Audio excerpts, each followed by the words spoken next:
Hey everybody, it's Elise. I'm here with my very good friend Eeyore, and we're just about ready for bed. How can you tell? Well, first of all, I'm wearing my pajamas. I brushed my teeth, I washed my face, I got myself a cup of water, and I am all set to go to bed. I have my cozy blanket, I've got Eeyore. The only thing I need to do is read a bedtime story, and I have just the one for today. What do you think? I think he likes it. It's the Winnie the Pooh storybook treasury. And look, Eeyore's right here on the cover. Check it out. Today we're going to be reading The Blustery Day. And I think it will make quite a fine bedtime story. So settle in, grab your favorite stuffy, and let's get started. Winnie the Pooh and the Blustery Day. One fine day, the east wind traded places with the west wind, and that stirred things up a bit in the 100-acre wood. And on that windy day, Winnie the Pooh decided to visit his thoughtful spot. As he walked along, he made up a little hum. This is how it went. Oh, the wind is lashing lustily, and the trees are thrashing thrustily, and the leaves are rustling gustily, so it feels that it will undoubtedly be a rather blustery day.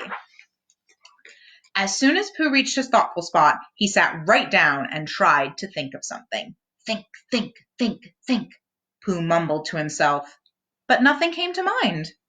Think, think, think, Pooh tried again, putting one paw to his head as if to catch any stray thoughts that might come wandering along. Suddenly, Gopher popped out of his gopher hole and said, "If I were you, I'd think about skedaddling out of here. It's Wednesday, you know." Wednesday? Why, so it is, said Pooh. And then he finally had a thought. "I think I shall go wish everyone a happy Wednesday," Pooh announced, "and I shall begin with my very dear friend, Piglet." Piglet lived in the middle of the forest in a very grand house, and on this blustery day he was sweeping the fallen leaves away from his front door. He had just swept the last leaf away when a big gust of wind blew it right back at him, scooping him up and whisking him away. "I don't mind the leaves that are leaving," Piglet observed. "It's the leaves that are coming." And with that, he was blown right into Pooh Bear. "Happy Wednesday," said Pooh, as another great gust of wind lifted Piglet right off his little pink feet. "Well, it isn't very happy for me," Piglet said with a gulp. "Where are you going?" Pooh cried, running after his friend. "That's what I'm asking myself," Piglet said. "Where?" "And what do you think you will answer yourself?" Pooh asked, grabbing hold of Piglet's scarf just before he floated out of reach. "Oh, Pooh, I'm unraveling!" Piglet cried. Indeed he was, or rather his scarf was. Like a pink kite on a long green string, Piglet went sailing off into the sky. "Oh dear, oh dear, dear," he stammered, clutching onto the string. "Hang on, Piglet," cried Pooh from down below. It wasn't long before Piglet was flying over Kanga's house. Kanga had just hopped outside to get the mail. "Look, Mama," said Roo, peering out of his mother's pouch. "A kite." "That's not a kite," said Kanga. "It's Piglet." And before Kanga could say another word, Pooh skidded to a stop in front of her. "Happy Wednesday, Kanga," he said. "Happy Wednesday, Roo." "Can I fly Piglet next, Pooh?" Roo asked. But Pooh and Piglet had already breezed past little Roo.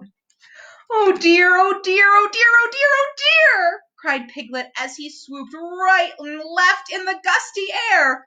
"Oh, bother," Pooh exclaimed, bouncing and sliding along below him. When Piglet finally found the nerve to look down, there was Eeyore, busy repairing his house, which the wind had blown to pieces. He had just put the last stick back in place when Pooh went crashing through. "Happy Wednesday, Eeyore," said Pooh. Then he was off again, still holding on to the remains of Piglet's scarf. "Okay, it's your big scene. Are you ready? Don't get nervous." "Thanks for noticing me," said Eeyore. "Good job." Not far from Eeyore's house was Rabbit's garden. "Ah, what a refreshing day for harvesting," Rabbit said as he pulled up a large orange carrot. Looking up, he suddenly saw Pooh heading toward him at top speed. "Oh no!" shouted Rabbit, waving his arms frantically. "Happy Wednesday!" Pooh called, kicking up a whole row of carrots. "Oh, yes," Rabbit chuckled as the juicy, ripe carrots fell smack into his wheelbarrow. Stronger and stronger the west wind blew, and before long, Piglet found himself blown right up against Owl's window. Owl was awakened from a peaceful snooze by the loud crash. "Who?" he asked, opening his big round eyes. "Who is it?" "It's me," Piglet said. "Please, may I come in?" "Well, I say now," Owl said, his eyes rounder than ever. "Someone has pasted Piglet on my window." Just then, Pooh's face appeared beside Piglet's, and Owl invited them both in. Soon, Pooh and Piglet were comfortably seated in Owl's cozy living room. What a relief. "Am I correct in assuming that it's a rather blustery day?" asked Owl. "Oh, yes, that reminds me. Happy Wednesday, Owl," Pooh said, hungrily eyeing a big honey pot on the table. "Wednesday," Owl hooted as the wind whistled through his house. "My good fellow, I wouldn't go so far as to call it Wednesday. Just a mild zephyr."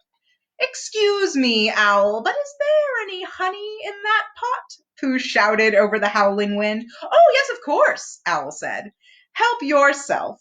While Pooh eagerly reached for the pot of honey, which the wind had blown clear across the table, Owl continued his story. "As I was saying, this is just a mild zephyr compared to the big wind of 67. Or was it 76? Owl muttered, scratching his head. "Well, no matter. I remember the big blow well. It was the year my Aunt Clara went to visit her cousin. Now, her cousin was not only gifted on the glockenspiel, but and with the wind roaring through the house, Owl proceeded to tell his friends all about his Aunt Clara's cousin. He didn't seem to notice when the teacups clattered on the floor, and he barely paused when the wind swept Piglet right out the door and back again. It wasn't until the whole house came crashing down around him that Owl finally finished his tale. As soon as Christopher Robin heard the news, he hurried to the scene of Owl's disaster. "What a pity," said Christopher Robin when he saw the state of Owl's house. "I don't think we will ever be able to fix it." "If you ask me," said Eeyore, "when a house looks like that, it's time to find another one." Then he shook his head. "It might take a day or two, but don't worry, Owl. I'll find you a new home. You're such a good friend." "Good," said Owl, settling back in his rocking chair. "That will just give me time to tell you about my Uncle Clyde." And that's just what he did. On and on Owl talked until the blustery day turned into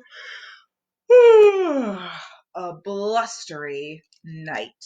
The end for now. I hope you all enjoyed that story. I hope you're all tucked up, cozy, and ready for bed. Have a good night and sweet dreams from the Cranston Public Library. Bye, everybody. Are you going to say bye? He's just going to wave. Bye, everybody.